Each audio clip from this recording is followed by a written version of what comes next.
Dozens of graffiti markings along a local bike trail prompted complaints, some people even reaching out to get Marty. And that graffiti bears a strong resemblance to artwork done by former Steeler Baron Batch. And today, Batch made a public admission along with a lengthy explanation as to why he did it. Marty Griffin has more.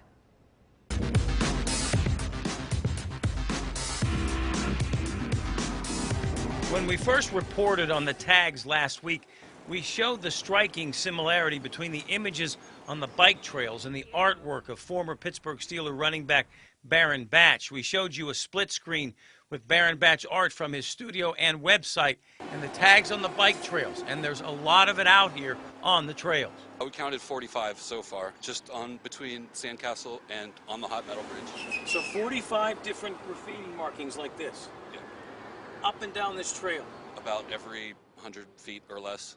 This man, who recorded all of the graffiti and sent it to us, does not wish to be identified, but wants justice. I think that he should be held accountable for what he did, and it would be great to see that he should have to pay for the cleanup, and he should never do it again.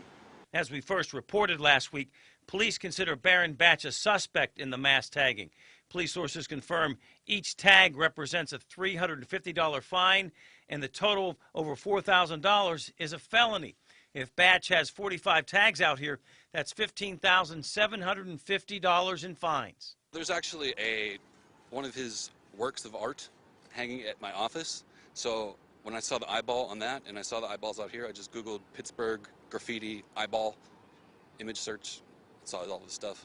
In a turn of events police sources describe as bizarre, Batch appears to admit to the illegal tags on his website, saying, "Dear homies, great artists paint on things, and sometimes great artists paint on things they aren't supposed to.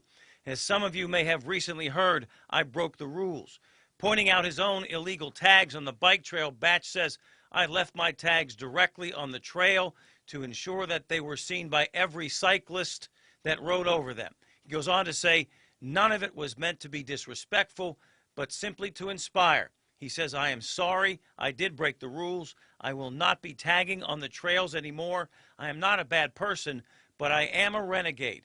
This man who exposed the graffiti isn't buying the apology from Batch. I use the trail pretty much every day, so I know that there's a lot of people that spent literally decades building the Great Allegheny Passage, and I think it's really disrespectful to those people that worked really hard on the trail. We tried contacting Batch at his art studio in McKeesport. We also tried contacting his publicist. We were unable to make contact with them.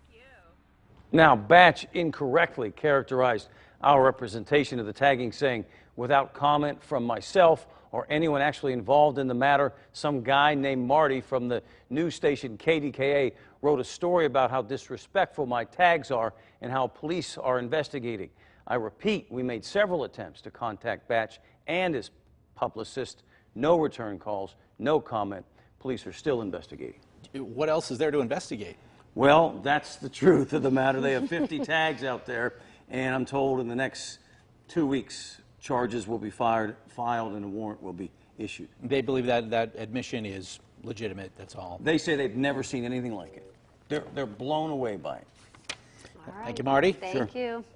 And if you have a problem and you want to get Marty, you can send an email to getmarty@kdka.com or call 412-572-2244.